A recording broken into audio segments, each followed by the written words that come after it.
Ando bien. Buenas tardes, profe, sí, señor. Listo, gracias. Bueno, muchachos, entonces vamos a comenzar la clase de hoy. Ya empezamos una unidad distinto, aunque bien el primer parcial fue hasta antes de interacciones. Recuerden, no se les vaya a olvidar, y bueno, imagino que alguno de ustedes estará grabando esta clase, que el segundo parcial entra desde interacciones, ¿cierto? Hasta el tema que nosotros cortemos, obviamente, al menos con una semana de anticipación. Y por ahora, pues parece que todo va bien en cuestión de cronograma. Entonces, para que estén muy pendientes de eso. Esta ya es la otra unidad con la que comenzamos. Vamos entonces acá a estudiar métodos principalmente, o sea, cómo se estudia la ecología microbiana. Y hoy, como lo ven en la pantalla, yo les voy a hacer un repaso, de hecho muy somero, no puedo entrar en detalle en algunas cosas que quisiera, pero se las vamos diciendo durante clases, pues, escúchenos muy bien cuando, hey, estudien esto un poquito más, entonces nosotros les vamos a esto.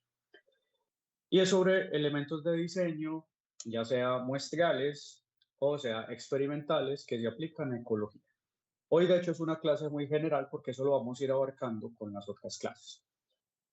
¿Yo por qué hago esto? Pues primero porque sé que no a todos les gusta la estadística. Esto trae algo de estadística, no mucho. Es más de contexto, principalmente.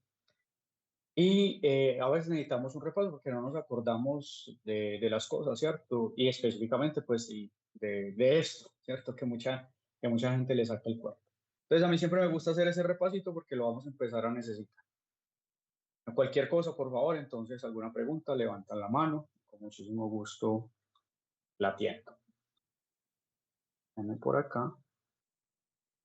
Bueno, no los voy a colocar a participar, ni mucho menos. Esto es una pregunta que uno lanza en clase, ¿no? Presencial, a ver cómo están. Sé que pues no se están conectando muchos a clases virtuales, eso también me lo dijo el profe Julián, aquí estoy viendo el número, y menos pues van a participar, ¿cierto?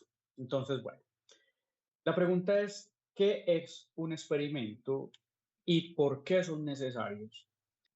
Los experimentos son procedimientos, los muestreos también lo son, y en ecología son muy necesarios porque con ellos esto me voy acercando a las relaciones causa-efecto. Los microorganismos son causa de ciertos efectos, entonces que vemos en nosotros como la enfermedad y la salud también, por supuesto.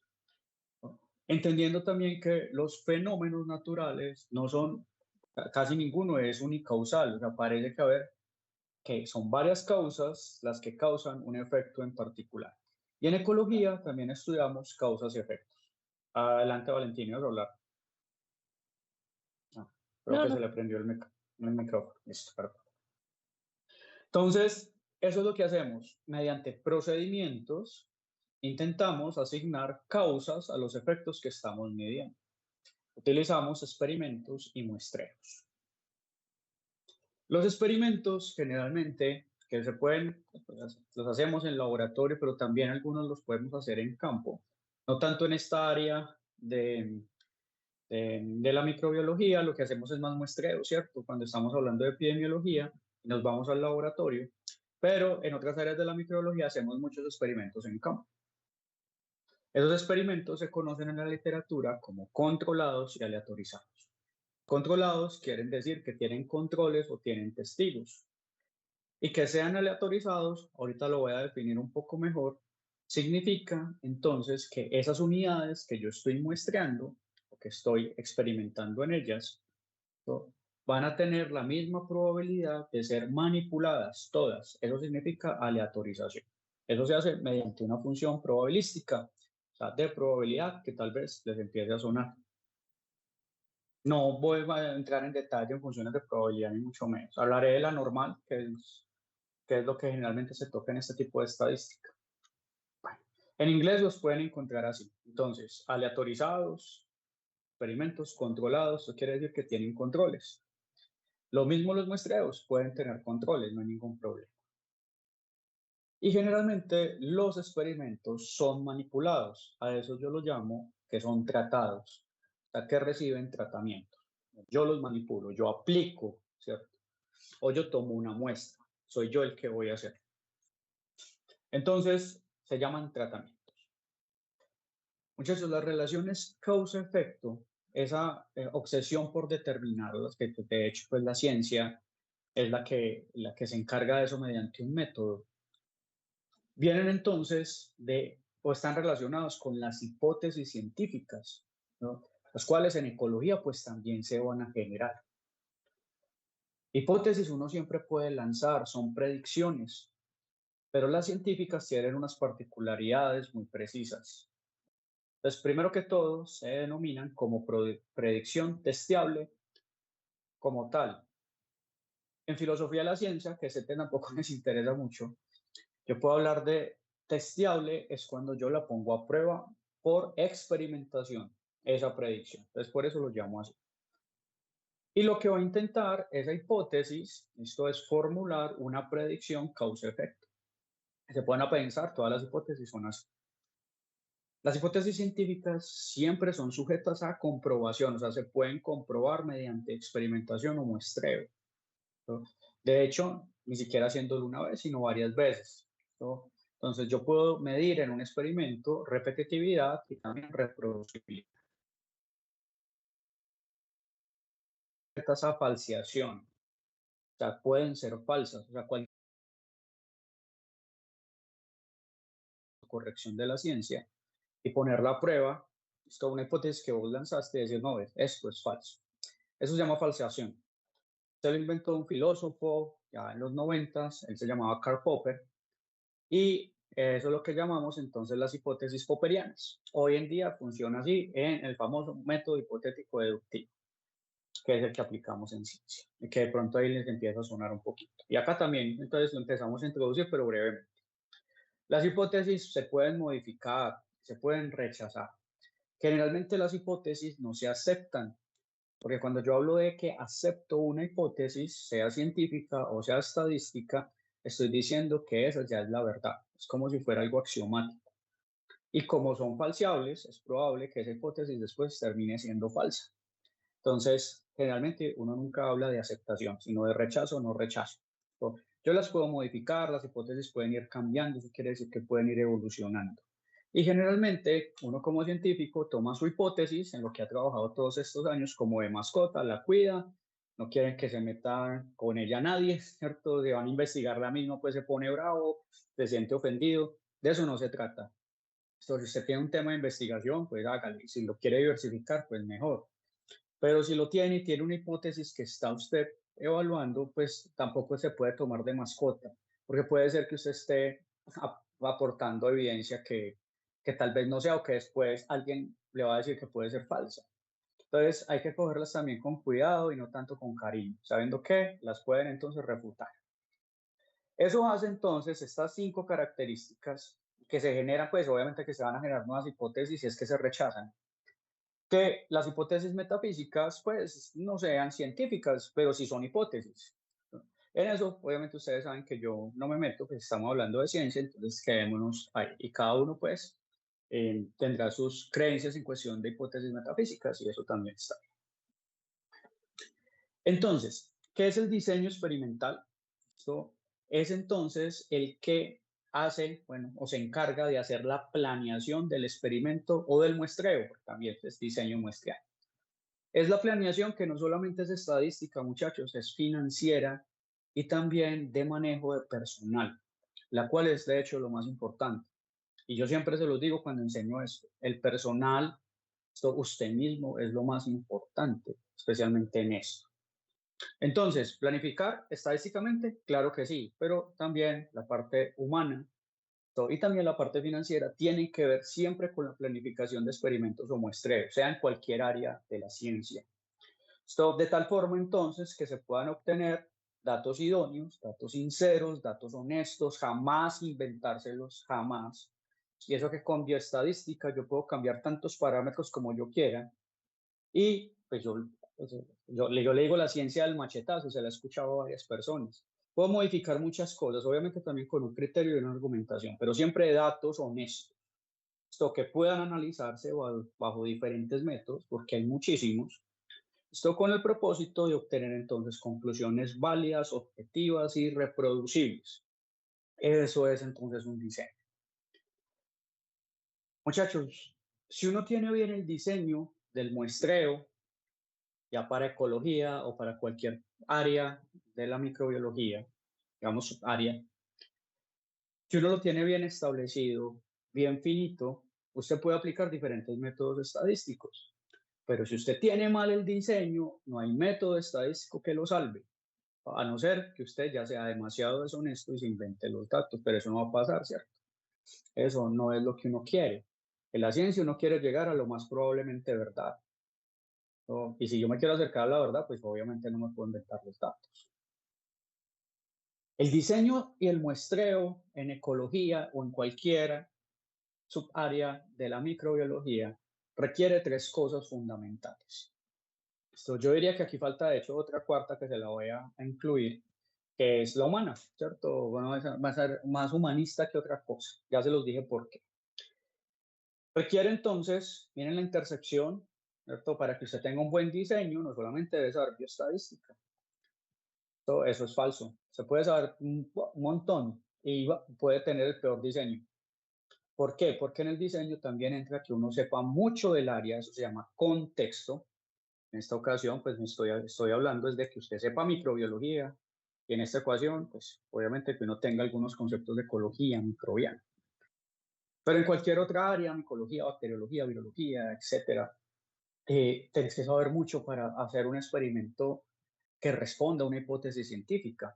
Claro, con métodos estadísticos y también con algo que se llama filosofía. Dentro de la filosofía hay una rama que se llama la lógica. Entonces debemos ser lógicos.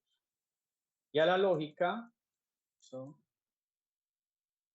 que pues no me voy a referir demasiado acá, estoy hablando de la lógica de la inferencia o lógica inferencial.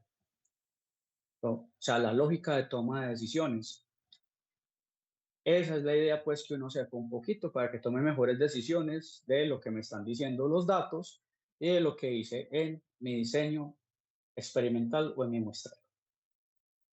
Entonces, es la intersección de estas tres cosas más una cuarta, que es el factor humano, que no es menos importante que las otras. ¿Hay alguna pregunta hasta acá? ¿Me siguen escuchando? Listo, gracias, Diego. Bueno, entonces, hablemos un poquito del contexto, ¿cierto? Porque el contexto acá es distinto. Esto es ecología, no son, ¿cierto? Otras áreas de la organísmica, que es así como uno puede vivir las ciencias biológicas. En este caso, que ustedes van a ver después, bacteriología, virología, parasitología y micología, ¿cierto? Hablemos desde ecología, ¿cierto? Ay, es que estudiar ambientes, estudiar poblaciones, hospederos, microbiomas, interacción hospedero-patógeno-ambiente. Eso es lo que nos da realmente el contexto de donde estamos parados.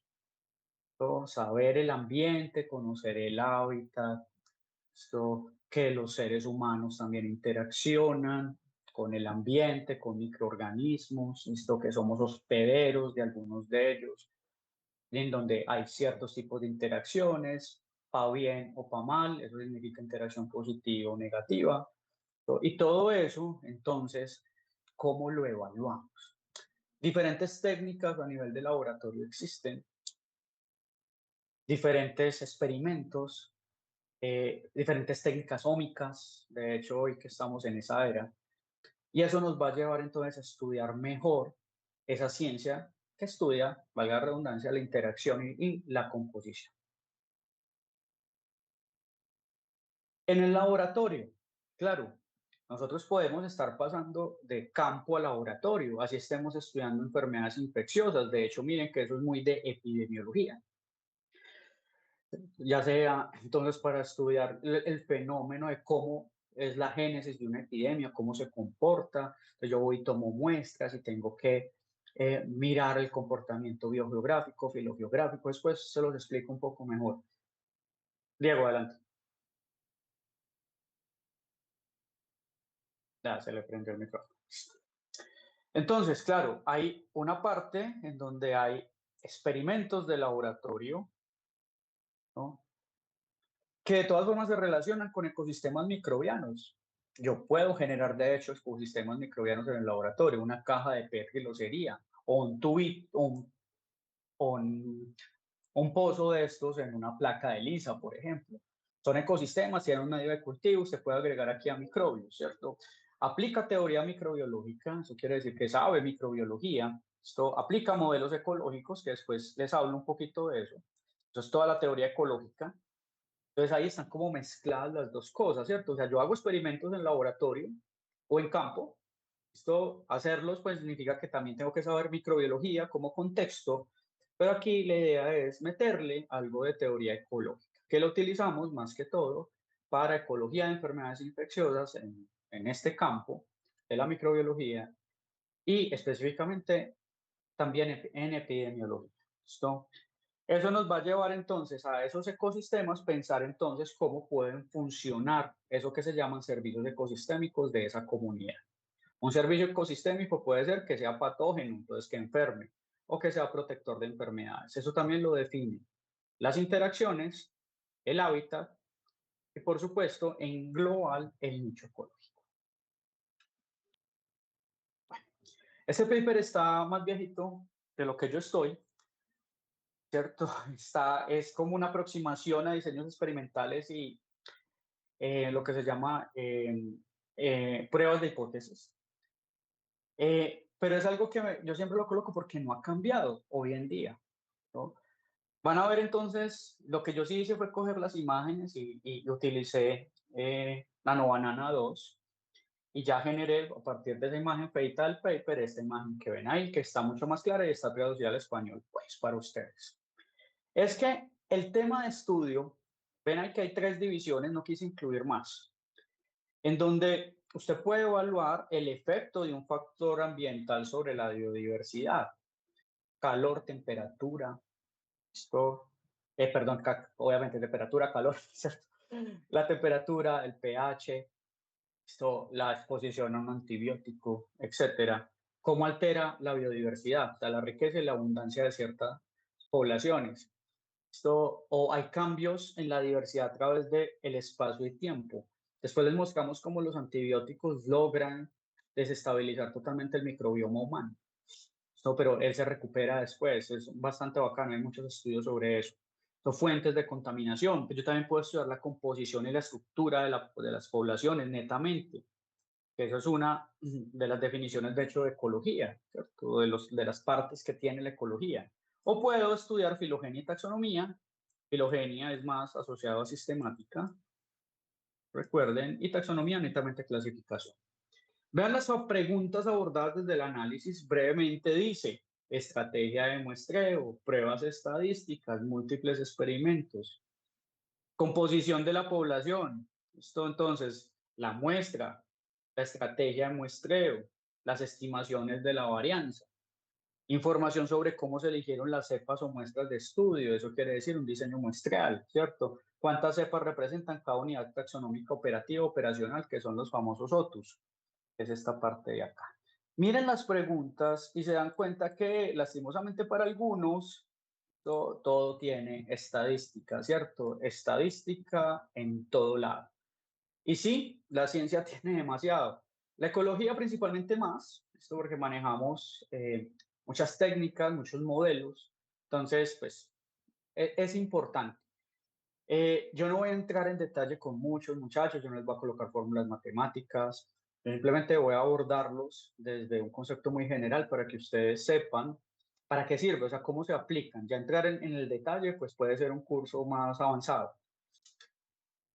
Es entonces la estadística o algo fundamental en los diseños experimentales y muestrales que me sirven para comprobar hipótesis científicas, lo que son relaciones causa-efecto.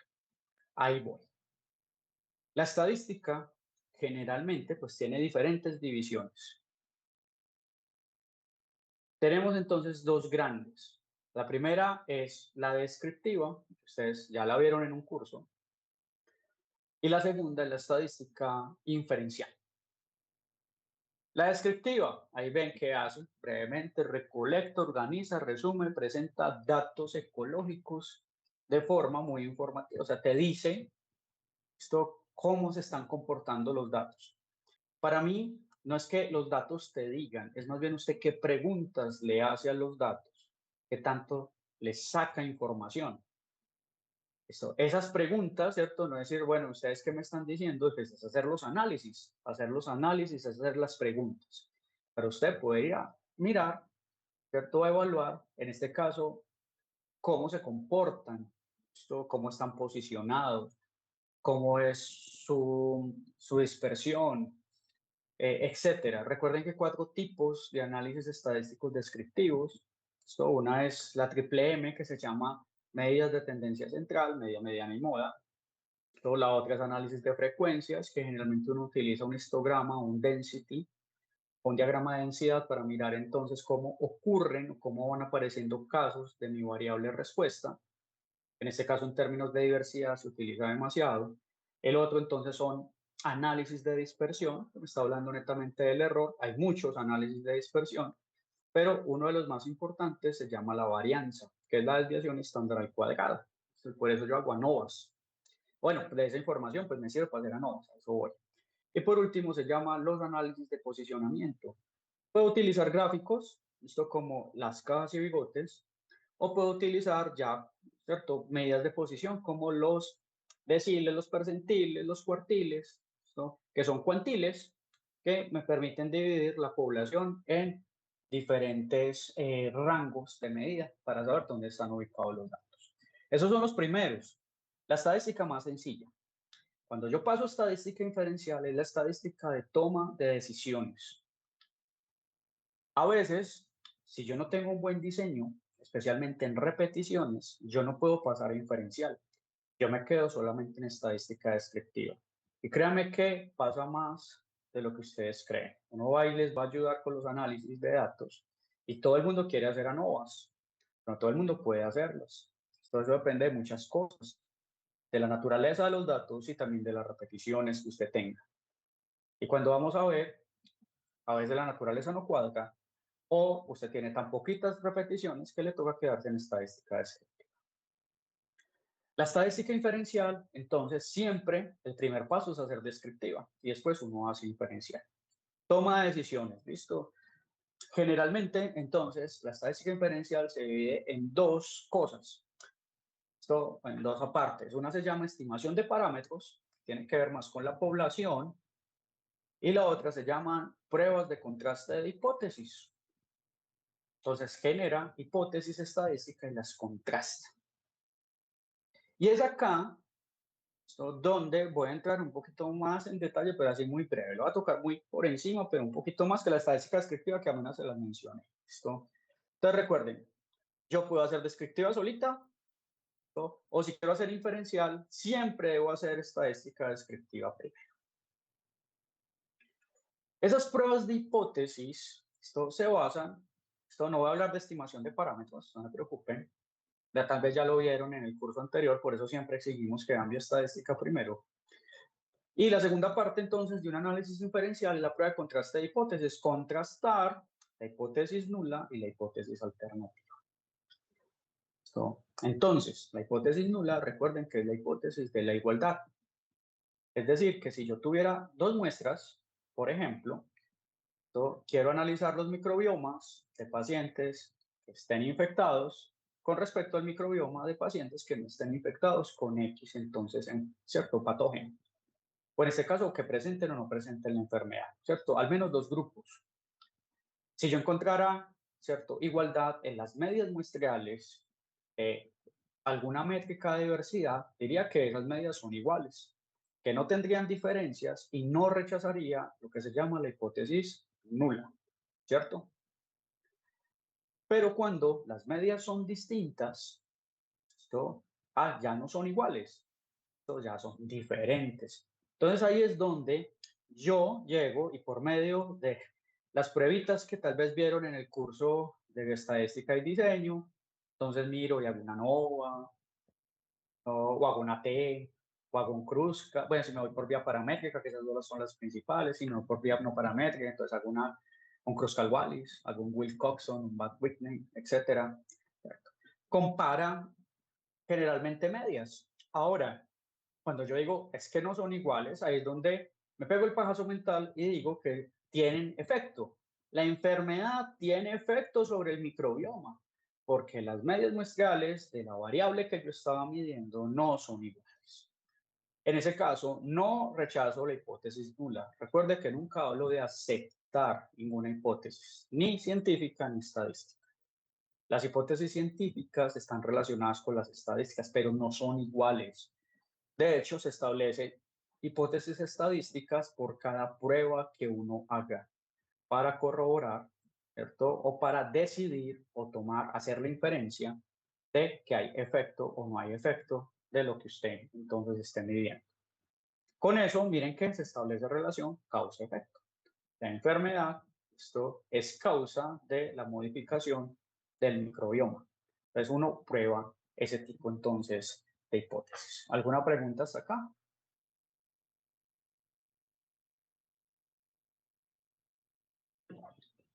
¿Me siguen escuchando? Sí, profe. Muchas gracias por responder bien. Gracias, muchachos. Se les agradece mucho que hablar de una pantalla. Ya les he contado, ¿cierto? Solamente veo las iniciales, algunas foticos se ven por ahí, pero bueno. Muchachos, la hipótesis nula también se llama la hipótesis del azar.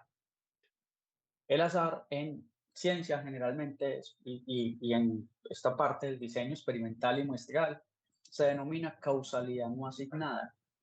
Realmente los científicos lo utilizamos para decir que no sabemos por qué, por azar. No le podemos dar causalidad.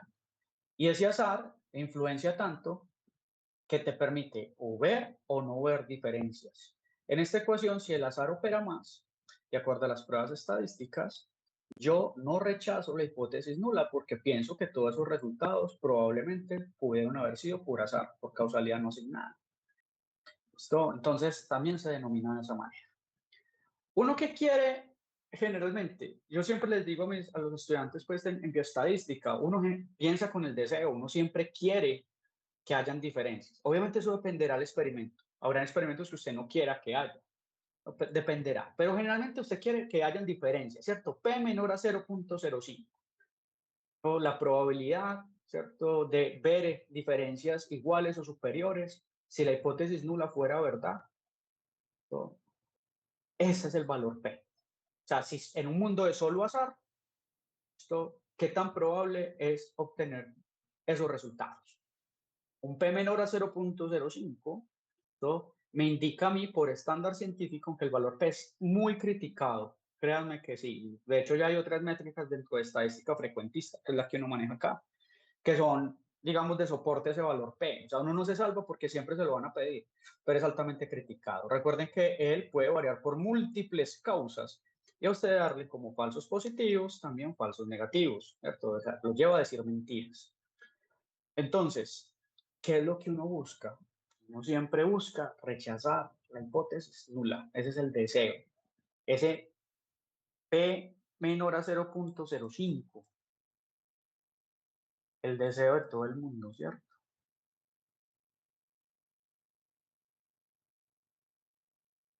Eso generalmente pues, es el valor que uno más mira en una prueba de hipótesis. ¿Dónde está el valor P? Pero muchachos, hay que mirar más cosas. El valor P no solo te dice, no, o sea, no te dice todo. Hay que mirar muchísimas cosas, ¿cierto? El N, hay que mirar los intervalos de confianza, hay que mirar el tamaño del efecto, hay que mirar el poder estadístico, la potencia, etcétera, ¿no? Quedémonos con el valor P porque sé que es el que al final a ustedes se les queda.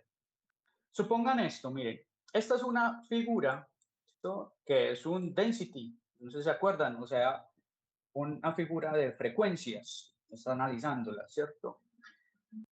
La frecuencia entonces aquí está, recuerden que frecuencias absolutas, frecuencias relativas, aquí está en escala absoluta, de cómo se va presentando esto, los datos que están en el eje X, que quiere decir los datos que uno va tomando, o sea, la variable que estoy midiendo.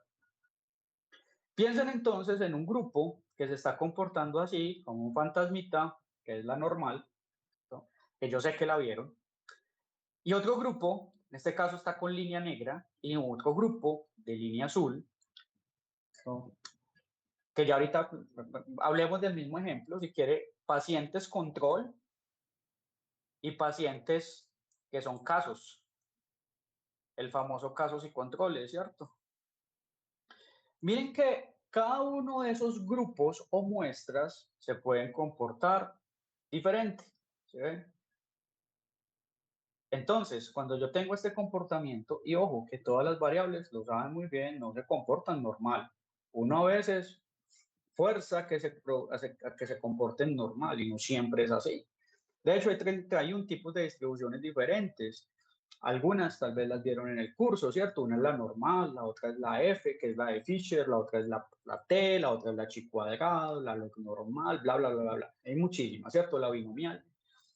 Pero aquí la normal es más que suficiente. Entonces, yo puedo tener dos poblaciones que se comporten normal. Si yo ni deseo rechazar la hipótesis nula, si se acuerdan de la prueba de F, él mira entonces la relación entre las varianzas, ¿listo? Entre y dentro de esos grupos, ¿listo? O eso también se llama suma de cuadrados. No, vamos a dar ninguna fórmula, no me preocupe. Cuando funciona de esta manera, entonces tengo dos poblaciones, controles y tengo casos. Recuerden que en una distribución normal simétrica, por acá está la media, la mediana y la moda, la media, la mediana y la moda están por acá de estos dos grupos. Ahora, la varianza, lo que es una medida de dispersión, usted la puede medir dentro de cada grupo. Mírenla, por ejemplo, acá. ¿No? Y la varianza entre grupos, mírela acá. Entonces te dice qué tan dispersos están los datos dentro de tu grupo y qué tan dispersos están los datos con respecto al otro grupo. Cuando la varianza es mayor entre grupos y más chiquita dentro de cada grupo, generalmente el valor P tiende a ser chiquitico. Y usted rechaza la hipótesis nula y dice que hay diferencias significativas entre los tratamientos. Vuelvo, repito, cuando la varianza, ¿cierto? Cuando esa medida de dispersión es más pequeña dentro de cada uno de los grupos, así como le estoy mostrando acá, que entre grupos, ¿listo? Porque esta es más grande, entonces estoy hablando que ese valor P va a ser pequeñito y usted va a decir, ah, los grupos, sí, eran distintos, se comportaban como dos poblaciones diferentes, listo, las medias eran distintas. Pero cuando la varianza esto es igual o mayor dentro de cada grupo con respecto a entre grupos, generalmente se están comportando como si fueran una sola población.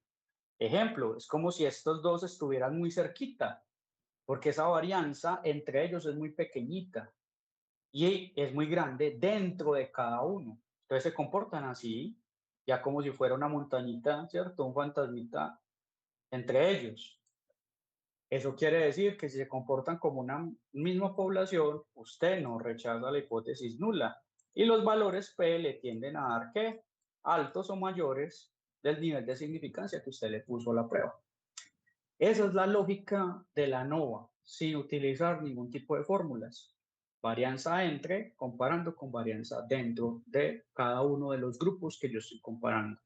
En este caso, el ejemplo era casos y controles. Pacientes enfermos, pacientes que no estaban enfermos, pacientes que reciben la medicina, pacientes que no la reciben.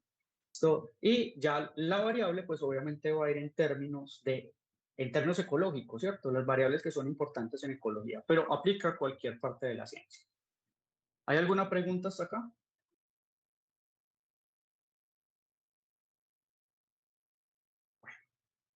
Era un recorder y no sé si lo habían visto de esa manera. Ahora, ¿esto por qué es relevante? Este paper me muestra una guía de muestreo y análisis de datos de una ómica que se llama metagenómica, que después, dentro de poquitas clases, vamos a entrar a conversar un rato sobre ello, aspectos también muy generales. Esto entonces, si ustedes ven la diapositiva, específicamente este cuadrito que les remarco, miren que empieza de diseños experimentales, muestreos, ya después fraccionamiento de la muestra, extracción, secuenciamiento, ensamblaje, anotación, ¿cierto? Análisis estadístico, imagínense. Aquí vamos a ver varios, pero son basados casi todos en valores P. Entonces, vuelvan a repasarlo, por favor. Listo. Si tienen alguna pregunta, saben que con mucho gusto les ayudamos. Hay algo entonces dentro de las ómicas que se llaman metadatos, que van a ser importantes, generalmente son variables explicativas, explican mejor este fenómeno, entonces yo las tomo para darle mejor explicación. ¿Listo? Y después de los análisis, los datos se almacenan y los datos pues se pueden, digamos, enviar a otros investigadores para que ellos también puedan hacer análisis y mirar qué tan reproducibles son. Así es que uno trabaja. Miren aquí también que la pregunta es muy importante. O sea, miren toda la parte de método científico acá. Definir una pregunta, obtener los datos, hacer una limpieza, siempre hay que hacerlo en cualquier parte de la estadística, explorarlos, esto significa algo que se llama análisis exploratorio de datos. Y esto es estadística descriptiva. Entonces uno debe ser siempre descriptiva. Miren que dicen que ajuste a modelos estadísticos. Eso también lo hace uno. Si bien se acuerdan de su estadística, uno establecía modelos para el análisis, ¿cierto? Que se basaban generalmente en modelos lineales, que son la forma más sencilla de relacionar causa-efecto. Hay otros modelos, no solamente eso. Comunica los resultados y miren, la reproducibilidad también es muy importante. Eso quiere decir que desde la ecología como tal, especialmente la de comunidades, la de llegar y conocer la composición, o ya sea la de interacciones, que también a veces uno llega estudiando la composición, o ya algo más de ecología experimental en el laboratorio. Lastimosamente para algunos, como se los decía ahorita, todo tiene estadística. Pregunta, muestreos, análisis, ¿no? Resultados, reproducibilidad. Esto está demarcado en muchos papers, muchachos. O sea, pues, casi que todos tienen análisis, ¿cierto? Por eso no nos salvamos. A veces hasta las revisiones vienen con análisis, tanto descriptivos como metaanálisis, los cuales también hacen pruebas de contraste de hipótesis. Entonces, vamos a ver estadística en todo. Este paper me gusta mucho, la imagen está muy saturada, pero ya se las voy a explicar. Es entonces diseños experimentales y análisis cuantitativos ¿cierto? De análisis multiómico de comunidades microbianas. Algo que estudia entonces la ecología. Y que yo caigo estos ejemplos porque sé que es el que donde vamos a aplicar un poquito de conceptos estadísticos más adelante, que es el análisis de microbiomas. Miren acá que yo puedo empezar a conocer las comunidades en el diseño clínico más sencillo de que hay, ¿cierto? Que es el de casos y controles. Y para que ustedes más o menos lo dimensionen, ¿no? Yo puedo tener pacientes, ¿esto? Que sean controles, pacientes que sean casos. Y desde ahí puedo empezar a generar diferentes tipos ya de estrategias estadísticas y de técnicas de laboratorio para probar si hay una relación causa-efecto en esos pacientes, con respecto a variables ecológicas, por supuesto. El paciente generalmente es la unidad muestreal, es donde yo tomo la muestra. Experimental puede ser, porque recuerden que hay seres humanos que se someten a experimentación con unos rigurosos protocolos médicos y éticos, ¿cierto? Entonces, pues no es tan fácil, pero sí hay gente que permite que se experimente en ellas. Puedo hacer varias cosas. Al tomar la muestra, puedo hacer metagenómica, metatranscriptómica, metaproteómica, metabolómica. Y miren que acá, a todas las ómicas,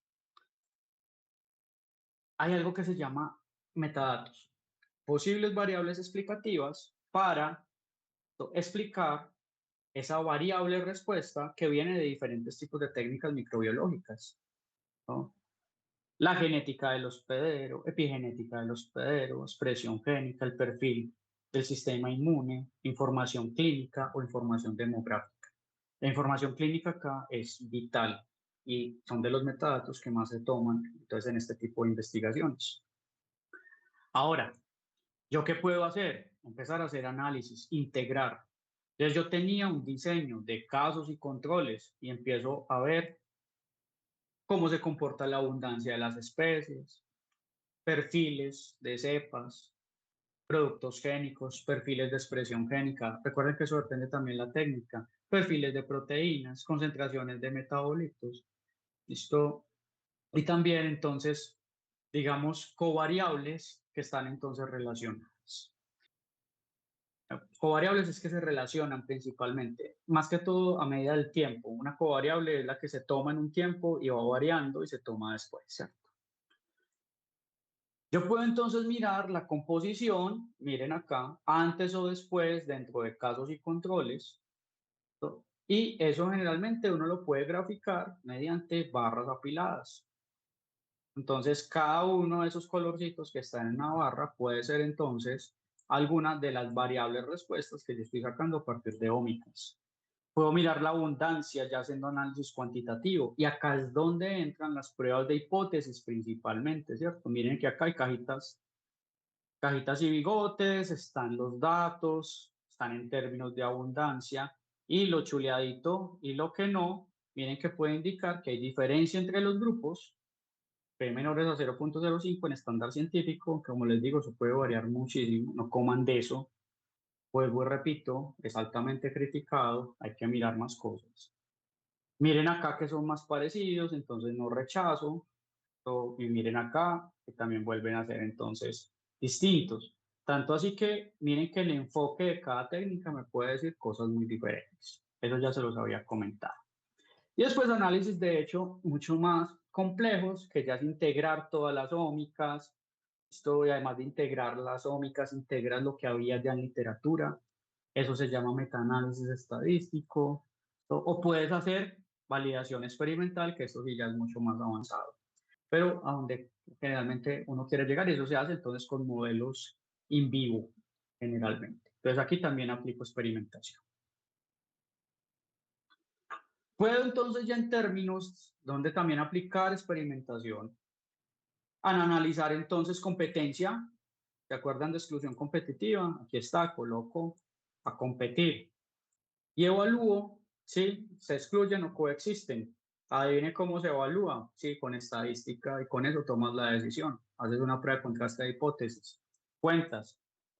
Si el crecimiento de las poblaciones, ¿cierto? Miren acá celulitas, sencillas, acá ya se están reproduciendo. Cada una de ellas tenía como un marcador en donde yo tengo, pues tengo los primers adecuados, ¿cierto? Para ese marcador de copia única en el genoma de la bacteria y poder hacer técnicas cuantitativas genéticas y ya puedo entonces mirar cuál crece más y cuál crece menos.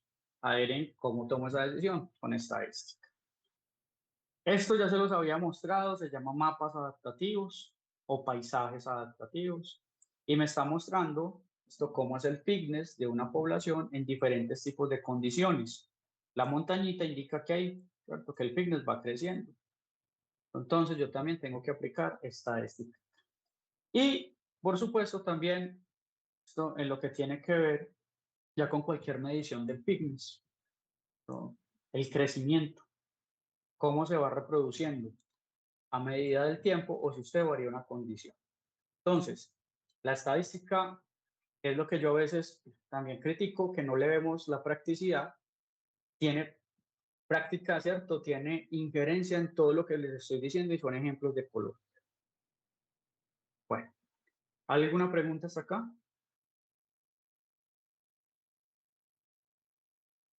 Listo, gracias, Diego. Bueno, hagamos un repaso rápido de estos elementos esenciales dentro de un diseño muestral o experimental. Yo generalmente hablo de 7 cosas. Acá se me escapan algunas, por supuesto, pero yo no voy a entrar en detalle en todo, no nos alcanza el tiempo, no es el objetivo tampoco del curso volver a hacer un repaso entero de la estadística. 7 conceptos fundamentales, volvámoslos a ver porque los vamos a necesitar, como les decía, esto es un repaso, para un poquito más adelante que los vamos a empezar a ver. ¿Qué es una unidad experimental muestral y observacional? ¿Qué es un tratamiento? ¿Qué es un control? ¿Cuáles son los tipos de variables de acuerdo a su naturaleza? cálculo del tamaño muestral, ¿no? Que uno, pues ustedes dan que no puede utilizar una calculadora, no hay ningún problema, y uno calcula, aunque depende del tipo de muestreo. Hay varios tipos, recuerden, probabilístico, no probabilístico. Si yo utilizo probabilístico, pues aquí me toca usarlo. Aleatorizar es un factor de confusión, aunque hay varios tipos de, o factor o variable de confusión, hay varios tipos de variables, no solamente confusora, sino mediadora, modeladora. Bueno. Factores de bloqueo, y que es una réplica biológica y una réplica técnica, la cual tiene una relevancia gigante en ecología. Ya ahorita les voy a contar por qué casi que al final de la clase.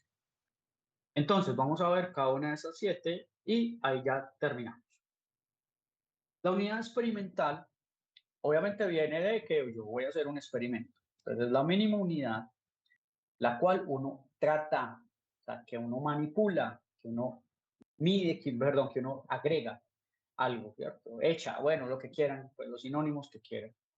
Además de esa mínima unidad que yo trato, es la mínima unidad donde yo mido la variable de respuesta, la variable de efecto, todos los datos. Y al mismo tiempo, cada unidad debe ser independiente, o sea, no depender de la una a la otra, y puede ser sujeta a aleatorización. La aleatorización es que todas las unidades experimentales tengan la misma probabilidad de ser tratadas. Entonces miren que son 4 cosas que uno no se puede saltar. Eso es lo que define una unidad. A ese conjunto de unidades lo llamamos material experimental. Y si usted quiere hacer pruebas de hipótesis, al menos debe tener 3 repeticiones de cada unidad con ese tratamiento que está aplicando. Si no, no se calcula la varianza, y si no se calcula la varianza, usted no puede hacer ningún test para que sepa. Si tiene menos de 3, perdón, le toca quedarse netamente con estadística descriptiva. Entonces, una unidad experimental puede ser un paciente, puede ser una caja de Petri, puede ser un Erlenmeyer, puede ser un pote con suelo y con plantas, es como yo lo hago, puede ser un bioreactor, puede ser un ratón, etc. Puede ser un pocito en una microplata. Usted lo define, tiene que tener esas 4 características para poder definir, si no, no lo es. Hay 3 diferencias fundamentales, entonces, con 3 conceptos, que es unidad experimental, muestral y observación. La unidad experimental ya les dije que era, es la que recibe netamente el tratamiento. La unidad muestral es, ¿cierto?, lo que representa la población, lo que usted saca. Yo muestré, lo saqué. En muestreos, especialmente en epidemiología, usted no va y experimenta, ¿cierto? No, usted va y toma muestras, no materia fecal, sangre, ¿cierto? Cualquier tipo de analito que se imaginen. Entonces, esa muestra que está sacando es la unidad muestral, ¿no? Y la unidad observacional es lo que realmente se mide. Usted sacó esa muestra y saca ese poquitico para medir el analito, para medir el microbioma, para medir entonces los cultivables, etc. Hay que entonces tenerlos muy en cuenta. Unidad experimental, unidad muestral y unidad observacional. En los muestreos, generalmente, no tenemos unidades experimentales porque no tratamos, vamos a muestrear, ¿cierto? No estamos experimentando. Entonces, siempre aplico unidad muestral u unidad observacional, depende entonces de lo que yo esté hablando. Ahora, los experimentos generalmente tienen tratamiento, son las diferentes acciones o manipulaciones que yo le hago o aplico a las unidades experimentales. Cuando yo hago un muestreo y también fracciono, yo a veces puedo, ¿cierto? O divido los grupitos, ¿cierto? Es que este muestreo lo voy a hacer entonces en, en, en pacientes de tal edad, de tal edad y de tal edad. Entonces yo formé 3 grupitos por edades. Eso también a veces en diseño experimental y muestral se denominan tratamientos, pero se pueden llamar también grupos. Pero el tratamiento es la acción, ¿cierto? La acción de tratar, la acción de modificar, la acción de agregar, de echar, etc. O de modificar. Bueno. Además de eso, los tratamientos son objetos de comparación. Yo voy a compararlo, sí, pues claro, o si no, pues cómo sé que algo tuvo efecto, ¿cierto? Así el análisis nunca me lo haya dicho, yo soy el que tomo esa decisión, ¿tuvo efecto o no tuvo efecto? Los tratamientos pueden tener diferentes tipos de niveles o también llamados dosis. es que yo voy a modificar entonces a este grupo, le voy a aplicar un antibiótico a esta concentración, a este grupo otro antibiótico, el mismo antibiótico, perdón, a una concentración más bajita. Entonces esas dos concentraciones del mismo antibiótico se denominan niveles. Y es entonces manipulación grande, se denomina factor. Entonces, yo voy a aplicar antibióticos para ver entonces cómo se modifica el microbioma. Y va a tener dos grupos, a los que le aplico y los que no le aplico. Entonces, el factor se llama antibiótico, o como usted le quiera llamar, pero sabe que fue lo que manipuló, lo que agregó acá y lo que no echó en el otro lado. Y puede tener diferentes niveles o concentraciones de ese antibiótico, ¿no? El número de niveles por factor determina el número de tratamientos. Ya les voy a mostrar un ejemplo con una tabla muy sencilla. Y uno debe establecer controles. Siempre, siempre, siempre hay que tener controles. Y no se toman a la ligera. Hay que pensarlos muy bien. No les alcanzo a hablar de múltiples ejemplos que tengo donde la gente la embarra los controles y le toca siempre repetir los experimentos o los muestreos. Entonces, no lo tomen a la ligera. El control se define, es el que llamamos control absoluto, ¿cierto? Era algo que suena muy bobo, pero que es así. Es igual al tratamiento, excepto por la aplicación de este. Es el que no lleva al tratamiento, es lo que usted quiere evaluar, ¿cierto? Ese factor con X niveles que tenga que quiere evaluar. Eso quiere decir que ese control absoluto generalmente tiene la ausencia del tratamiento, pero hay que definirlo muy bien. Y es el que generalmente se compara con el otro, ¿cierto? Entonces, por eso es que los tratamientos son sujetos a comparación. En diseño experimental, a eso también le podemos llamar tratamiento-control, muchachos. No solamente controles por aparte, no. Hace parte también de los tratamientos, sino que es un control. Y puede tener contrastes, los controles. Pueden ser positivos o pueden ser negativos. Negativos es que, listo, el efecto, que ese control muestre el efecto contrario del que usted, ¿cierto?, quiere evaluar o quiere ver, ¿cierto?, que quiere decir que tiene efecto. Y el control positivo, pues obviamente lo contrario, que le muestre el mismo efecto que usted está buscando. Alguno de los dos o los dos pueden ser totalmente necesarios. Si no están los dos, su experimento o su muestreo no sirvió para nada. Por eso es que no los puede tomar a la ligera. O en algunos casos, usted siempre debe colocar al menos uno. Y el otro puede ser que sea importante, relevante, pero se lo puede saltar y tener de todas formas la comparación de grupos que le permiten a usted responder su hipótesis científica.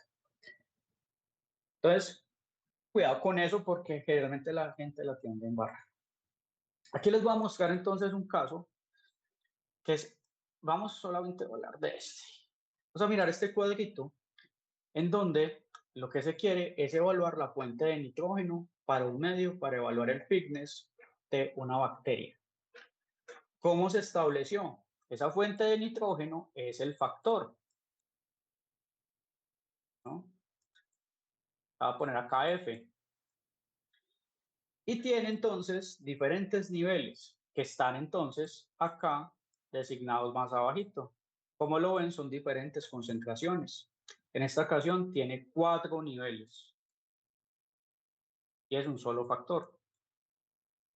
El número de niveles que tenga el factor es igual al número de tratamientos. Eso quiere decir que esto es 4 tratamientos. Que están acá, mírenlos, ¿cierto? Son los mismos niveles en este caso. Y abajito están las repeticiones por unidad experimental, o sea, de a 10 para cada uno. 10 cajas de Petri, 10 Meyer con ese medio suplementado con nitrógeno, etc. Y dentro de los tratamientos, miren que hay uno que dice 0 dosis de nitrógeno, es la ausencia del tratamiento per se, ¿sí o qué? Es un nivel dentro de ellos. Esto es lo que se denomina control absoluto, o también, en este caso, podría ser una especie de control negativo, ¿cierto? O sea, si no está el nitrógeno, yo espero que no pase nada. Lo mismo puede pasar, por ejemplo, con una fuente de fósforo, que es el siguiente ejemplo. O usted decir, hey, qué bacano, yo quiero evaluar las dos a ver cómo se comportan y mi microorganismo puede crecer mejor. Recuerden que ese tipo de experimentos se llaman factoriales porque yo quiero ver las interacciones de varios factores y que tienen varios niveles. Entonces, miren acá en un ejemplo en donde yo quiero agregar el nitrógeno y el fósforo a la vez porque yo pienso que son importantes en el crecimiento de una bacteria. Aquí están entonces los niveles, 4 para cada uno. En esta ocasión, al ser factorial, recuerden que la multiplicación de los niveles te da el número de tratamientos. 4 por 4 casi siempre da, ¿qué? ¿Cierto? 16 tratamientos. Y también pueden ver reflejado el número, perdón, el tratamiento control. En este caso, mírenlos acá. Es este de acá. La ausencia, entonces, de los dos factores con sus respectivos niveles. De resto, uno juega con la interacción. Obviamente se van a subir el número de unidades experimentales que uno maneje y uno debe tener mucho cuidado con eso. ¿Queda claro esa parte de tratamientos y controles? De una manera, pues, algo muy sencillita, porque esto tiene un montón de variantes. ¿Queda bien? ¿Vamos bien?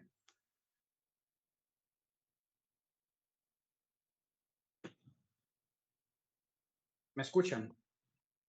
Sí, profe. Listo, gracias, Jenny. Bueno,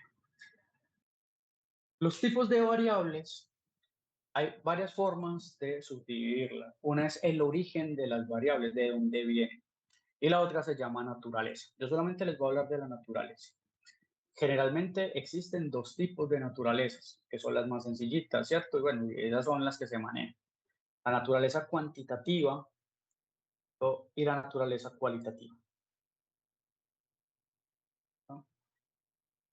Dentro de las cuantitativas, generalmente las dividimos en variables continuas y en variables discretas. Continuas, como por ejemplo, la concentración, el pH, o la temperatura, la longitud, el radio, el diámetro, etc. Las discretas son variables de conteo.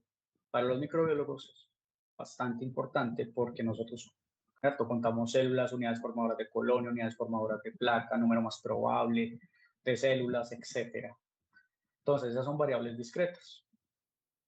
Dentro de los factores, dentro de los cualitativos se encuentran entonces las ordinales, que recuerden que son variables cualitativas, que tienen un orden, ¿cierto? Ejemplo, primer, segundo, tercer semestre, bueno, que hay algunos que pertenecen a varios.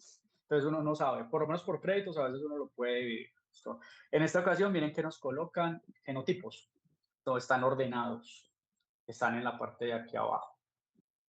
Escalas de severidad de una enfermedad, por ejemplo, primer grado, segundo grado. Cuando ustedes cuenten algunas bacterias en microscopio, una cruz, dos cruz, tres cruces, ¿cierto? Esas son variables cualitativas ordinales.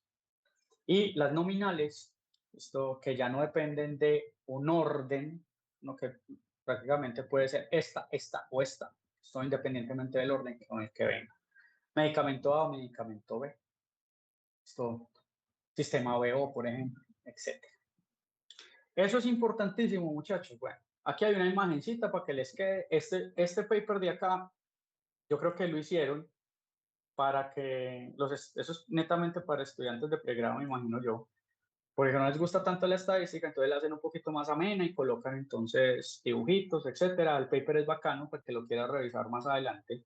Y aquí está lo que les acabo de decir, ¿cierto? Nominales, ordinales, son variables cualitativas. Acá la binaria, a veces se coloca en los libros de estadística, pero es una nominal que tiene solamente dos categorías. Eso es la binaria. Porque la nominal puede tener más de dos, ¿cierto? De dos para adelante. Variables continuas y variables entonces discretas. Y eso es lo que me ayuda a mí después de hacer el análisis. Ya vamos para allá.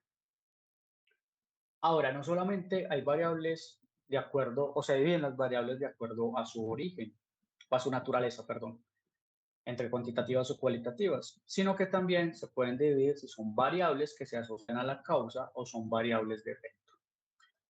Esto, que claro, pueden ser a su vez que son variables de causa, cuantitativas o cualitativas, o variables de efecto, cuantitativas o cualitativas. A esas variables de causa las llamamos variables independientes. Prácticamente son los factores Eso quiere decir los tratamientos, lo que yo manipulo, ¿cierto? Que si yo aplico, modifico, lo que sea, yo voy a esperar que haya una relación causal directamente con la variable de efecto, o también llamada variable dependiente, ¿listo? O variable respuesta. Los experimentos ecológicos o los muestreos ecológicos, las variables respuesta, no son fundamentales y ahí es donde se define que realmente esté dentro de esa sociedad de ecología. Ejemplo, abundancias, riquezas. Eso es de lo más entonces conocido en cuestión de composición. Fitness, ¿cierto? Etcétera. Que esté asociado netamente a ecología. Entonces, esa variable de respuesta es la que me lo define. Aquí hay varios entonces sinónimos para la variable respuesta o para la variable independiente o variables explicativas también se llaman. Y miren que tiene varios. Pero es que causa-efecto siempre, ¿cierto? Hipótesis, relaciones causa-efecto. Experimentos describen relaciones causa-efecto. Es eso como el secretico. Y la naturaleza de la variable, mire que es muy importante. Y además de eso, pues que tiene otra división. Vuelvo y repito, variable independiente puede ser de naturaleza cuantitativa o cualitativa y la variable dependiente también puede ser de naturaleza cualitativa o cuantitativa. Ahora, ¿para qué me sirve eso? Este cuadro siempre lo considero muy importante, yo no sé si lo conocen. Dentro del análisis frecuentista, que es el que uno estudia en pregrado y el que uno ve en los cursos, saber qué tipo de análisis puedo hacer depende de la naturaleza de las variables. Entonces miren este cuadro donde me habla de variables independientes, están acá arriba, variables respuesta acá al lado. Y cada una de ellas se divide en categórica, que es cualitativa, y continua, esto que en este caso es cuantitativa, para las dos. Las pruebas que ven ahí, yo ya sé que por lo menos se medio acuerdan de la palabrita. Yo no voy a entrar a explicarlas, simplemente a mencionarlas. Yo quiero evaluar dos variables cualitativas. Puedo hacer que un chi cuadrado, una razón de Ox, etc. Tablas de contingencia. Si la variable independiente, que es la variable de causa, y la variable es numérica o cuantitativa, y la variable respuesta es categórica o cualitativa, yo puedo hacer regresiones logísticas. Si las dos son continuas o cuantitativas, digámoslo de esta manera, tanto la variable de causa como la variable de efecto, yo hago regresiones lineales simples o correlaciones, que ya me acuerdo haberles hablado un poquitico de la correlación de Spearman, la correlación de Pearson, de Kendall también, bueno, Kendall de pronto no la nombré, que también es importante, ¿cierto? Eso lo veremos un poquito después cuando entremos a hablar específicamente de análisis de microbiomas y cómo más o menos interpretarlos. Y por último, cuando tienes una variable categórica o cualitativa de causa o independiente y una variable numérica o respuesta de respuesta o cuantitativa, ahí ya puedes hacer esas famosas pruebas que también imagino que se acuerdan, en donde yo evalúo unos supuestos o restricciones estadísticas. Son varias, pero las más usadas son entonces homocedasticidad, que también es conocida como homogeneidad de varianzas, y la normalidad de los residuos. Las dos, de hecho, se hacen con residuales, se hacen con los errores.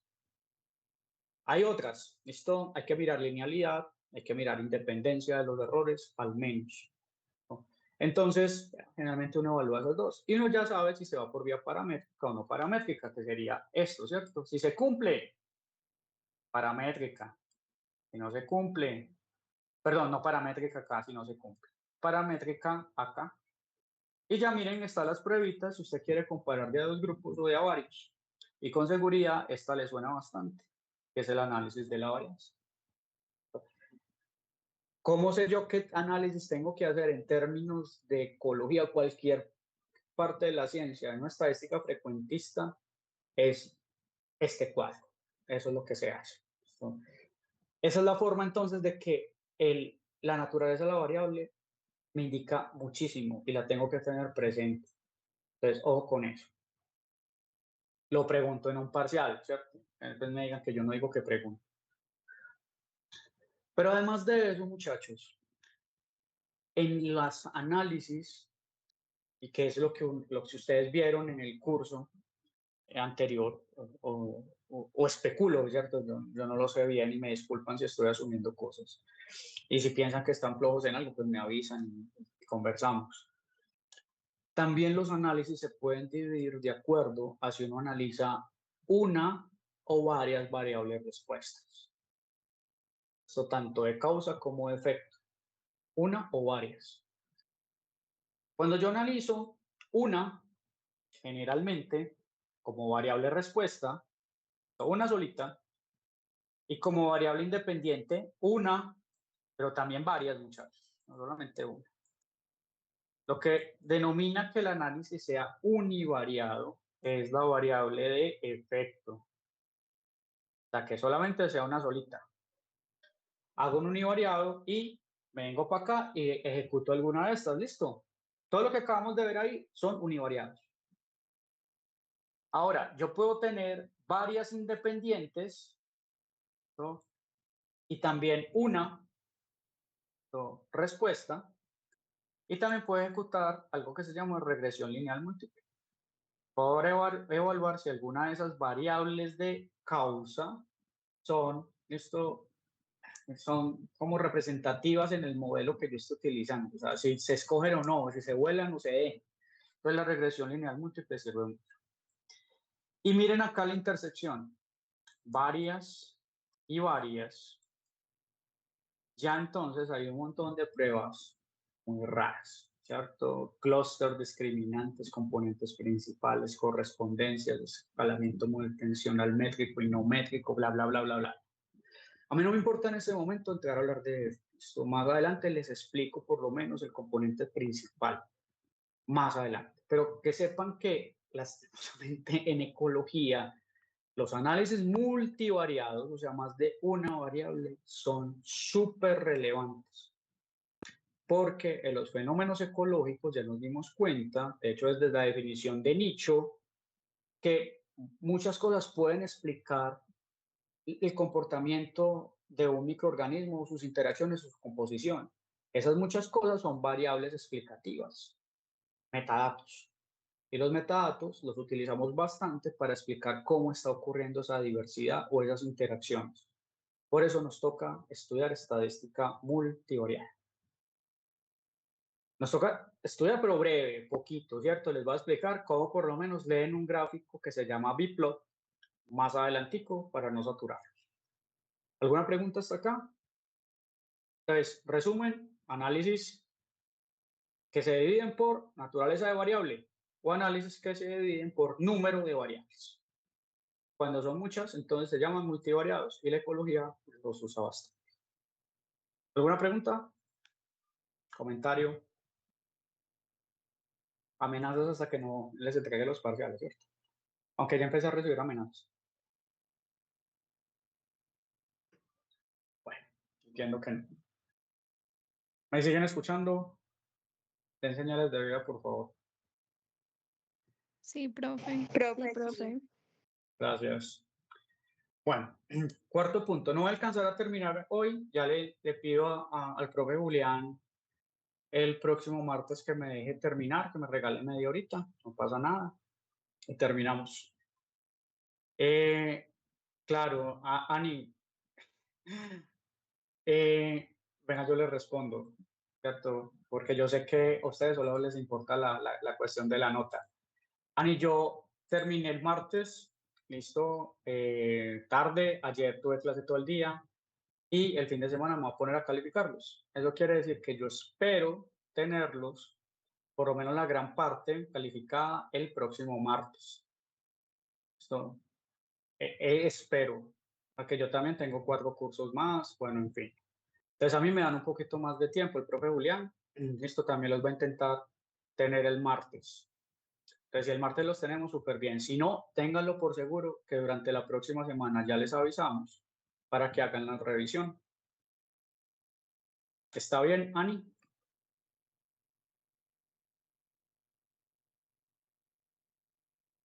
Listo. Bueno, Profe, es que nos toca decidir entre esta o inmuno. ¿cómo así? Profe, es que nos fue muy mal en inmuno, entonces para saber también cómo vamos en esta. Sí, muchachos. Vea, yo la verdad no los he mirado, ¿cierto? Yo los empiezo a mirar el fin de semana.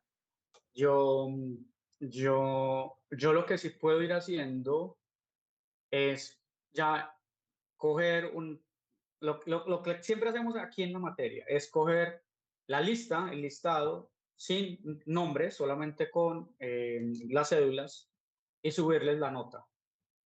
Si lloro antes o después de eso. No, con seguridad, yo se los prometo que van a estar para antes de que salgan a Semana Santa. Si no es el martes, es el que miércoles o jueves. Colocamos entonces una hora de revisión, ¿cierto? Si no se puede este martes, y ya miramos cómo le hacemos. Pero eh, eh, yo les aseguro que se los tengo para la próxima semana.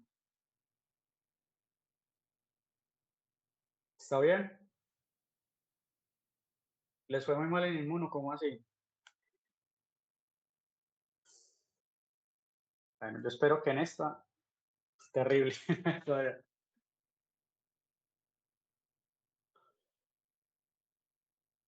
A ver, sí. Sí, era mucho tema también, ¿cierto? Bueno, con decirle que perdió el 77.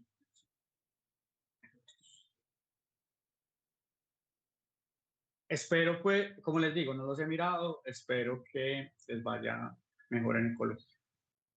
Ahora nosotros, si vemos alguna cosa que está yendo muy mal, estiramos salvavidas, no se preocupen por eso. Todos sean juiciosos, estudien, estén bien aplicaditos, aunque generalmente lo que estamos viendo es que la mitad de la población está asistiendo a clase, entonces nos preocupa un poquito porque se pierden lo que uno ha dicho.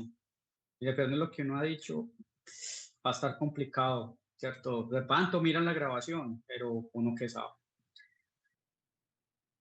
Entonces también uno se preocupa como grupo, ¿cierto? En general, a mí no me gusta regañar ni decir nada, ustedes verán, ya están muy grandes, pero sí se da uno cuenta ya el desinterés que empieza a haber. Entonces eso lo va como uno preocupando y cuestionando bastante. En fin, vamos a terminar estos 10, 15 minuticos. Ya acabamos, como les dije, le pido entonces el favor al profe Julián el próximo martes. Dependiendo si tenemos de una vez los parciales, pues ojalá. Esto, si no, entre miércoles y jueves con seguridad ya los tenemos. Ahora, el cuarto elemento se llama cálculo del tamaño de la muestra. Conceptualmente es sencillo, vea.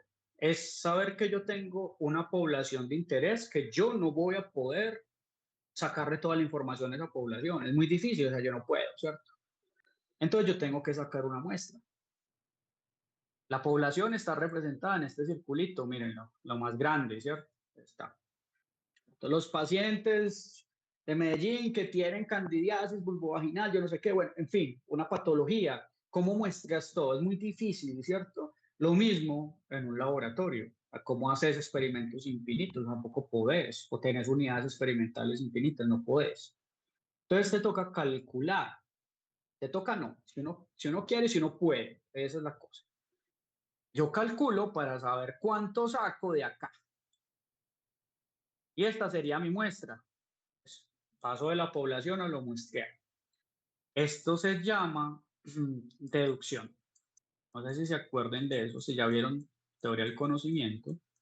Esto es lo que se llama método deductivo, de lo general a lo particular. ¿Sí o qué? Entonces aquí estoy aplicando deducción. Cuando yo saco la muestra y ya hago mis análisis, hago mis experimentos, estoy midiendo las variables, yo tengo datos. Esos datos los empiezo a conocer, ¿listo? Y hago lo que significa estadística descriptiva, conozco la muestra. Entonces aplico esos métodos que ya vieron en el curso, que les dije, posicionamiento, descripción, dispersión, en frecuencias y medidas de tendencia central. Conozco. A veces puedo llegar hasta ahí, quedarme ahí, no puedo hacer más. Pero si puedo hacer más, ya paso a la estadística inferencial. La estadística inferencial es hacer una inferencia de esta muestra, de estos datos que yo saqué acá, y sobre la población, ¿no? Inferencia. Esto se conoce como inducción o método inductivo, que es pasar de lo particular a lo general. Hacer este tipo de cosas, ¿cierto? Este jueguito de pasar de la población, sacar una muestra, porque a mí pues, es imposible que yo pueda obtener datos de toda una población, se me toca poquito, ¿no? Y volver otra vez a hacer como tomar decisiones de esa muestra con respecto a la población en general, se llama método hipotético deductivo. Es eso, es esa figurita, ¿no? Y miren que también tiene estadística, ¿cierto? Tiene estadística descriptiva, tiene estadística de la inferencia o inferencial, ¿no? Entonces, la cosa va acá. ¿Cuánto debo tomar para que haya algo que se llama representatividad? ¿No? La pregunta, profe, ¿cuántos individuos, unidades experimentales yo debo tomar en mi estudio? Lo único que le digo es, depende. Existen varios métodos de muestreo.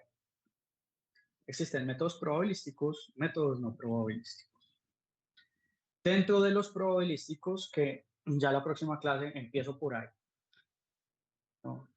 Indica que parece ser que la población se distribuye bajo, entonces, un modelo de probabilidad o una distribución de probabilidad. Generalmente, lo que hacemos nosotros es utilizar la normal. O sea, ¿cómo se está distribuyendo toda la población? Pues yo creo que se distribuye de esta manera. Esto, un modelo. Entonces, la muestra que yo debo acoger, ¿cómo se debería estar distribuyendo? Pues para que sea representativa, al menos se debe distribuir igual. Entonces, por eso es que en las calculadoras de tamaño muestreal se asume que la distribución es normal. Se coloca un n total de la población, coloca acá, esto tiene tanto n. ¿Cuánto n debo coger? Entonces, a las calculadoras le dices el intervalo de confianza, ¿cierto? Que está por acá y que generalmente puede ser el 95 o el 99%, o usted puede jugar con él, pues depende de la calculadora. Lo mismo tendrá esta, ¿no? Un intervalo de confianza y le saca, también les pide el error. A eso se llama nivel de significancia. Y si se acuerdan, esto es un 5%. Si usted toma acá el 95, 2.5, 2.5 acá, ¿no? Y otras calculadoras te piden cosas diferentes. Pero al menos te piden esas tres cosas. El n total de su población. Yo creo que son 1000, o está reportado 1000 pacientes que tienen esa patología. Ese sería su n inicial. Y usted coloca teóricamente un intervalo de confianza que sea representativo y un nivel de significancia, un error. Y de ahí ya le bota cuánto n debe tomar, ¿no? Esa es la más sencilla, muchachos. Y depende del n, aquí es donde la gente empieza a sufrir, porque a veces dice, de 1000, de acuerdo a estos parámetros, tome 500. Usted dice, 500, pues ¿cómo se le ocurre? Entonces ahí es donde le digo que uno tiene que ser crítico y decir, bueno, ¿yo cuánto tengo que muestrear? Hay otros conceptos que ayudan a ese muestreo que no voy a entrar en detalle.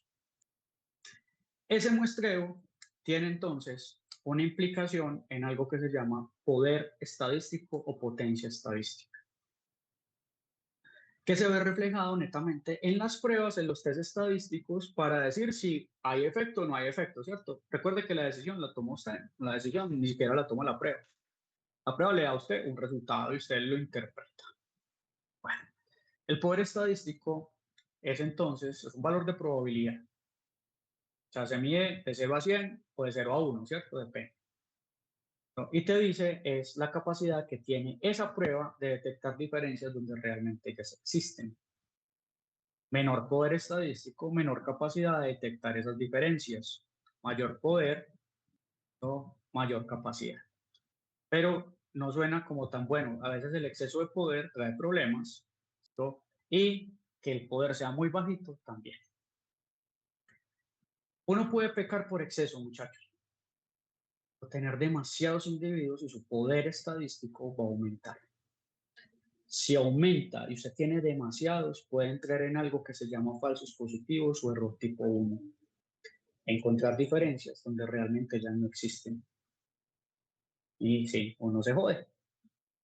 ¿no? Entonces, cuando son muchos, ¿cierto? Hay exceso de potencia o poder, son sinónimos. Y eso me lleva, ¿cierto?, a entrar en un mundo con mayor probabilidad, que es el de decir mentiras, el de encontrar las diferencias entre los grupos que estoy comparando cuando realmente ellas no existieron, están infladas. Y eso se refleja en el valor P. Y existe lo contrario, muchachos, que es cuando tengo muy poquitos, ¿no? Cuando mi muestra ya no es representativa, ya es demasiado poquito. Eso entonces te lleva a menor poder o potencia estadística y entras en el error tipo 2, también conocido como falsos negativos. No encontrar las diferencias donde ellas realmente sí existen. También estarías diciendo mentiras. Pero esa para mí es la más frustrante, ¿cierto? No encontrar diferencias así ellas estuvieran existiendo porque me falta individuos para muestrar.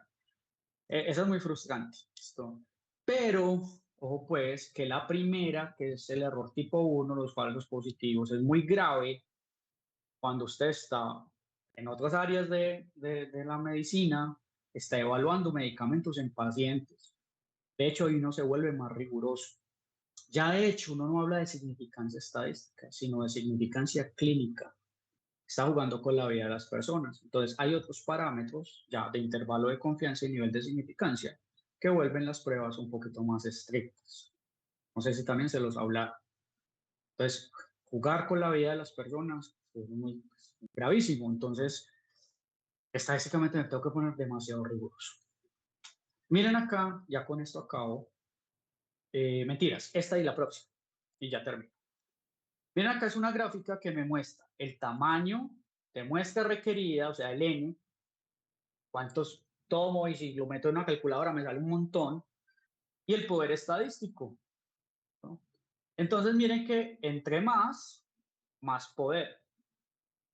Capacidad que tiene una prueba de detectar diferencias si ellas realmente existen. Si el poder es mucho, entro en error tipo 1, que son los falsos positivos. Decir que hay diferencias donde realmente ellas no existen, gravísimo. Y cuando es muy pequeño, entro con mayor probabilidad de error tipo 2, o también llamado falso negativo. No encontrar las diferencias donde sí estaban, ¿no? Entonces, se vuelve muy importante calcular la potencia estadística dentro del cálculo del tamaño. Y la potencia recomendada por los estadísticos en otros tipos de calculadoras es 0.8. Pero usted puede jugar con eso. Y obviamente eso va a tener influencia en cuánto muestre esto, cuánto no. Esto es indispensable, muchachos. Yo sé, más si ustedes van a trabajar con pacientes, etcétera, algunos van a dedicarse a la investigación, otros no, yo lo sé, pero que quede muy claro que es prácticamente indispensable poder calcular los tamaños muestrales y tener como criterios de qué hacer, y especialmente cuando estoy hablando seres humanos, ¿cierto? Y mira lo que les decía, entonces, la población de interés y que haya un tipo de muestra, que en este caso, miren que se basó en una distribución de probabilidad que se llamaba la normal, y que me va a decir cuántos tengo que tomar. ¿Para qué? Para que, como se está comportando esa población, la muestra se parezca. Esto tenga una representatividad, que es decir, que esa distribución de frecuencias sea similar, muy parecida. Por eso calculo el intervalo y calculo el nivel de significancia o el error. Entonces, lo tengo presente para que me salga algo muy similar. Y de esa manera me arroja un número. Y yo ya tendré que juzgar con ese número que hago. Voy a dejar hasta acá. Esto ya faltan algunas pocas diapositivas. Termino el martes. Este repasito. Y ya siguen con el profe Julián. ¿Alguna pregunta?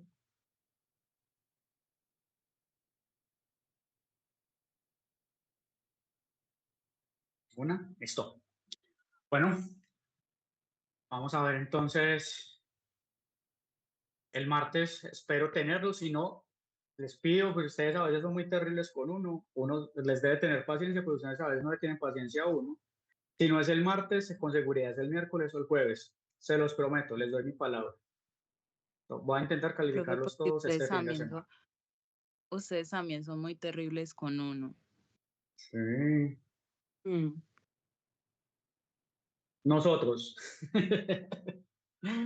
¿Y qué evidencia tienes de Confirmo. eso? ¿Qué evidencia tienes de eso? Acá es con Profe, evidencia. Si así usted me como muestra, ustedes le tiran duro a uno en los parciales, pues uno quiere su nota también para saber qué tanto lo sacrificaron ahí. nosotros no tiramos duro. Créame que no. No, ustedes tiran lo que es. Nosotros, todo lo que enseñamos, ¿cierto? De hecho, las recomendaciones que les dimos, lo preguntamos. No nos inventamos absolutamente nada, todo estaba en las diapositivas o en los videos que les enviamos, les dijimos estudien, pero no nos inventamos nada, ¿cierto? Y intentamos siempre como eso, ser muy justos en eso. Entonces, claro, la percepción de que sea difícil o fácil o normal, eso es individual, ¿cierto? Entonces, obviamente yo no te estoy jugando, estoy molestando, Ani, para que sepas. Yo espero, en serio, que les vaya bien, que les vaya muy bien. Yo no quiero otra cosa, ¿cierto? Yo no les quiero tirar a matar, ni mucho menos. De hecho, la materia tiene fama de eso, ninguno la ha perdido, porque nosotros no tiramos a matar. Si quisiéramos, Ani, tirar a matar, créame que en esta materia es muy fácil, muy fácil. No lo hacemos y no lo vamos a hacer nunca. Queremos que aprendan y que pasen la materia para que sigan construyendo toda su vida profesional y eso vamos a intentar hacer siempre. ¿Listo? Esperen cómo se les van las notas y vamos conversando. En la revisión, recuerden, ¿cierto? Respetuosamente nos pueden confrontar. Profe, yo no estoy de acuerdo en esto. Venga, charlemos. Siempre con argumentos. Lo pueden hacer. Me encanta eso. Bajo el respeto, ¿cierto? Sin el respetarnos. Y conversamos también acerca de algunos puntos que tal vez, ¿cierto? De pronto no cuadren bien. Pues uno también es un ser humano. Entonces, nada, muchachos, con toda que, que también tienen nuestro apoyo. Y miren que ninguno ha pedido asesoría tampoco, yo estoy como pendiente, siempre les digo. Entonces, no, con toda que no los vamos a dejar morir. Obviamente si son, pues por lo menos les interesa la materia, porque vean 29 conectados. Entonces me toca me toca llegar y tener un pensamiento deductivo antes que inductivo. Vamos a ver qué pasa. Espero que muestren un poquito más de interés los que están acá.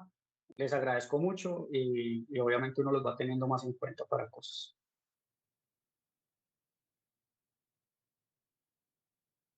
Gracias, profe. Se cuidan bastante. Gracias. Hablamos la otra semana. Chao. Gracias, Muchas profe. Hasta gracias, luego. profe. Muy bien. Hasta luego.